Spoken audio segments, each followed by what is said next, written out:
भाई इस वीडियो को शुरू कैसे करूं, मेरे को जेन्युइनली समझ में नहीं आ रहा है। Real Madrid lost 3-0 to Barcelona. मुझे समझ में ही नहीं आ रहा है कि ये कैसे हुआ। मैंने मैच देखा पूरा, एंड जिस तरीके से स्टैट्स मैच के बारे में बता रही है, या फिर एकदम जो आई टेस्ट जो हमने करा है मैच का, वो जिस तरीके से बता रहा है, उस तरीके से तो रियल मैड्रिड ने काफ़ी ज़्यादा इस गेम को डोमिनेट करा है। लेकिन बार्सिलोना के पास वो इफेक्टिवनेस थी और जो एफिशिएंसी थी टू किल द गेम, वो रियल मैड्रिड के पास पूरी रात भर नहीं थी। एंड वहाँ पर आपको कुडोस बारसा को देने पड़ेंगे। फरमीन लोपेज, भाई this guy definitely deserve applause. अपने आई थिंक इसने आज अपना डेब्यू किया एंड ये MVP जीत गया है। मतलब जब ये सब ऑन हो रहा था ना, तभी देख के समझ में आ रहा था दैट ये बंदा कुछ करने आया है, इस लौंडे में कुछ दम है, इस लौंडे को कुछ करना है यहाँ पे। ठीक है, वो बहुत सीरियस लग रहा था and I was very very sure कि जावी ने अपना ट्रम्प कार्ड चला है, हमें इस बंदे के बारे में जरा भी कुछ आइडिया नहीं होगा एंड ये कुछ करके जाएगा। मेरे को जेन्युइनली लग रहा था एंड बिल्कुल वैसा ही हुआ है भाई। Fermin Lopez, what a player, lovely crosses, lovely passes and बहुत ही प्यारा गोल भी मारा है फरमीन लोपेज से। एंड वो लिटरली टोनी क्रूज और लुका मॉड्रिच से जाके बैठ रहा है भाई। मतलब 2 फुटेड कर रहा है भाई टोनी क्रूज को, तो जहाँ पर Toni Kroos gave up the ball away. तो यहाँ पर आपको फरमीन लोपेज को क्रेडिट देने पड़ेंगे। एंड एक तरीके से भाई Barcelona were also good offensively speaking. मतलब जहाँ पर उन्होंने 12 शॉट्स में 3 गोल कन्वर्ट करे हैं, जहाँ पर रियल मैड्रिड ने on the other hand 28 shots में सिर्फ 12 ऑन टारगेट लिए थे एंड उसमें से भी भाई 5 हिट द वुड वर्क। तो रियल मैड्रिड की I would go to say कि नाइट थोड़ी सी अनलकी थी। अभी एक और चीज़, एक और स्टैट मैं यहाँ पर पॉइंट आउट करना चाहता था कि बार्सिलोना ने एक एक्सपीरियंस 11 फील्ड करी थी, जहाँ पर इल्काय गुंदोगान थे जो कि इवेंचुअली 30 मिनट्स में सब ऑफ हो गए थे, और रॉबर्ट लेवेंडोस्की थे। तो उन्होंने एक एक्सपीरियंस 11 फील्ड करी। ऑल्दो उन एक्सपीरियंस प्लेयर्स ने इतना कुछ नहीं करा जो भी किया बारसा की यंग ब्लड नहीं किया है। Pedri was so good, Dembélé was so good भाई। एंड मैं तुम लोग को एक बताऊंगा क्यों मुझे डेम्बेले रफीनिया से ज़्यादा पसंद है। लेकिन उससे पहले आई हैव टू से कि Real Madrid on the other hand they fielded an 11 जहाँ पर उनकी मिडफील्ड और अटैक की कंबाइंड एज 22 ईयर्स की थी। डिफेंस में उनके पास एज प्लेयर्स थे, यानी कि एल्बा था वहाँ पर, डैनी कार्वाल था, फोरन मेंडी थे, वो कोर्टवा, ये सारे अपने 28, 29, 30s में हैं। लेकिन जो बाकी सारे जो भी मिडफील्ड और अटैक था ना, वहाँ पर आपके पास बिल्कुल भी एक्सपीरियंस नहीं था। एंड एल क्लासिको जैसे गेम में आपको थोड़ा सा एक्सपीरियंस लेके चलना पड़ेगा। इसलिए जब हम लोग ने वो 11 देखी थी, जहाँ पर हमें एक 4-4-2 डायमंड देखने को मिला था, वहाँ पर एक चीज़ हमें बहुत अच्छी लग रही थी कि हाँ भाई, हमें फाइनली वो जो मिडफील्ड डायमंड या फिर जो मिडफील्डर्स हमें फ्यूचर में देखने वाले हैं, वो फाइनली साथ में देखेंगे और कैसे क्लिक करेंगे वो भी ज़्यादा इंटरेस्टिंग होगा।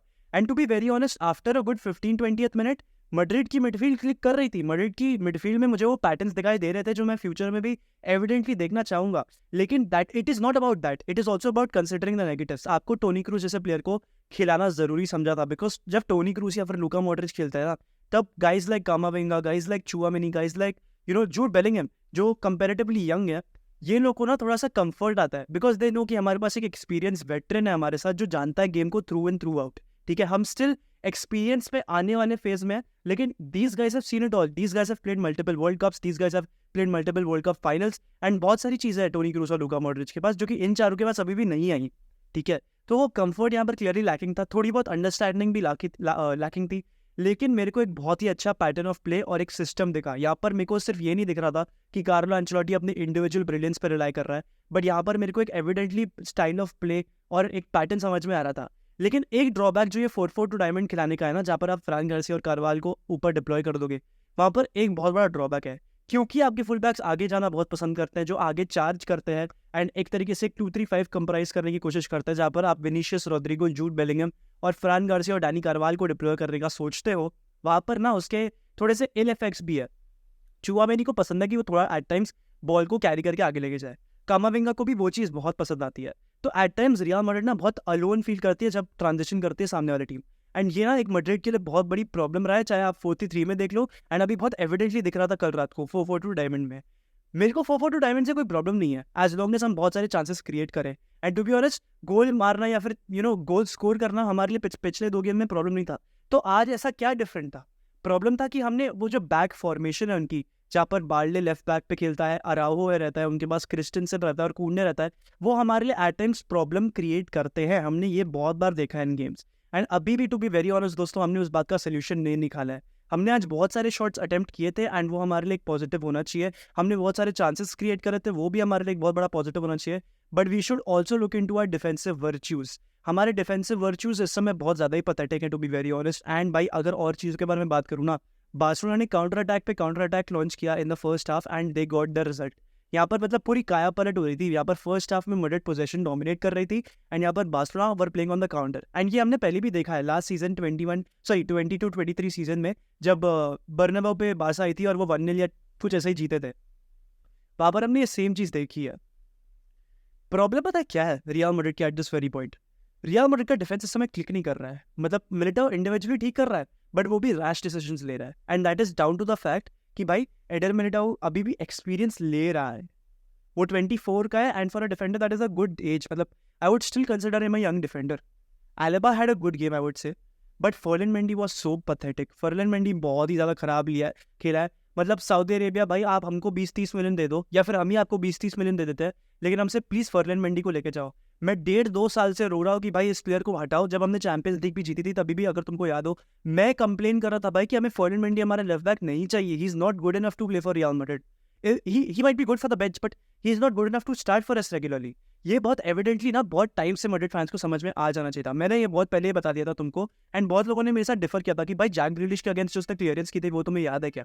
अरे तो वो तो कोई भी कर देता ना, जाके किसी से भी करवा लो भाई, मैं जाके क्लियरेंस कर दूँ भाई, इसमें बड़ी बात क्या है? उसकी ऑफेंसिव अवेयरनेस कहीं भी नहीं है और अब डिफेंसिवली भी बहुत खराब है। उसका इंजरी रिकॉर्ड भी बहुत खराब है। तो प्लीज़ भाई अल हिलाल, प्लीज़ अल नसर जो भी है भाई, नहीं अल नसर और अल इत्तेहाद मत जा, बेंजेमा को और रोनाल्डो को गोल्स नहीं मिलेंगे। अल हिलाल चले जा, अल हिलाल जा भाई, तू अल हिलाल प्लीज़। मेरे को फ्रांस गार्सिया देखना है, मुझे अटैकिंग फुटबॉल देखना है। दो मतलब इनिशियली जब मैंने एलेबा और फर्लिन मेंडी को देखा ना साथ में लाइनअप में, मुझे लगा कि ठीक है एलेबा आगे प्रोग्रेस करेगा बॉल के साथ, फर्लिन मेंडी उसके लिए पीछे कवर करेगा, तो ठीक है टैक्टिकली सेंस बनता है। कार्लो एंचेलोटी ने एक स्मार्ट डिसीजन लिया है। लेकिन इंडिविजुअली जब भी डेम्बेले के सामने फर्लिन मेंडी आ रहा था या फिर कोई भी बार्सिलोना के प्लेयर के सामने फर्लिन मेंडी आ रहा था, वो he was very easily beatable. इतना टफ है क्या फर्लिन मेंडी के लिए खेलना? ऐसा ही तो हटाओ भाई उसको लाइनअप से। What has he done to start over Fran Garcia? Tell me that. Fran Garcia ने एसी मिलान के सामने अच्छा परफॉर्मेंस दिया, मैनचेस्टर यूनाइटेड के सामने बहुत ही अच्छा परफॉर्मेंस दिया एंड तो भी आपने फर्लिन मेंडी को आज स्टार्ट करा उसके ऊपर। व्हाट मतलब क्या ऐसा क्या किया है फर्लिन मेंडी ने? फर्लिन मेंडी नहीं, मेरे लिए तो भाई मैनचेस्टर यूनाइटेड के सामने भी वो ठीक ही था, बहुत एवरेज था मेंडी वो। Fran Garcia at least knows how to cross. अगर डिफेंसिवली चलो एक बार के लिए मैं मान भी लेता हूँ कि भाई हाँ फर्लिन मेंडी डिफेंसिवली शायद से बेटर होगा, लेकिन offensively Fran Garcia gives you 10 times what Ferland Mendy does and Ferdinand Mendy probably gives you 2.5 या फिर 5 times more than what Fran Garcia gives you defensively. तो यहाँ पर तो आपको सॉर्ट करना ही पड़ेगा ना, आपका लेफ्ट बैक कौन होना चाहिए। कार्लो एंचेलोटी किस बात पे स्टार्ट करता है कुछ प्लेयर्स को, मेरे तो जेन्युइनली समझ में नहीं आता। कुछ फेवरेटिज्म होती है क्या? मेरे को सबसे जानना है। तुम कमेंट सेक्शन में मुझे आके बताओ कि तुम्हारा क्या टेक है इस पर। तुम मुझे कमेंट सेक्शन में आके बताओ कि क्या कार्लो एंचेलोटी फेवरेटिज्म की स्ट्रेटेजी अपनाता है। हाँ बहुत सारे पॉजिटिव्स थे, हाँ रियल मैड्रिड ने बहुत सारे शॉट्स मारे, चांसेस क्रिएट करे, फिनिश नहीं हो पाए, चलो कोई नहीं वो तो हो जाएंगे हम पे जब आएगा, जिसके ऊपर हम अभी आएंगे। बट क्या फर्लिन मेंडी डिजर्व करता है? एडर मिलिटाओ को तो फिर भी मैं एक बार के लिए छोड़ दूँ, he was okay, but Ferland Mendy अगर थिबो कुर्तुआ ने आके वो हेडर नहीं मारा होता ना अपने गोल से बाहर आके, तो भाई वो गोल था, हम 4-0 हारते थे उनसे। And please Madridistas I request you all, El Clasico को कभी भी ना एक प्री सीजन फ्रेंडली मत बोलना, गलती से भी प्री सीजन फ्रेंडली मत बोलना, क्योंकि एल क्लासिको कभी भी एक फ्रेंडली हो नहीं सकता। El Clasico can never be a friendly. We have lost, we need to accept it. Barcelona की इफेक्टिवनेस और एफिशिएंसी उनको हेल्प आउट किया है। Dembele was very good and हाँ coming back to the point कि मुझे डेम्बेले क्यों Raphinha से बेटर लगता है। भाई तुमने डेम्बेले का गोल देखा था क्या? उसने राइट फुट से फार डिस्टेंस में मारा है मैड्रिड के। That clearly goes on to show कि भाई he is two footed firstly and he can be very very effective with both his foot. Raphinha वो नहीं कर सकता है, वो अपने लेफ्ट से कर सकता है लेकिन राइट से नहीं कर सकता है। और राफिनिया 1 dimensional है, डेम्बेले 2 dimensional है। डेम्बेले बहुत ही ज़्यादा unpredictable as a player, Raphinha नहीं है भाई। That is why Dembele is better than Raphinha. Injury record says otherwise, I know that, but Dembele on his day is way better than Raphinha भाई।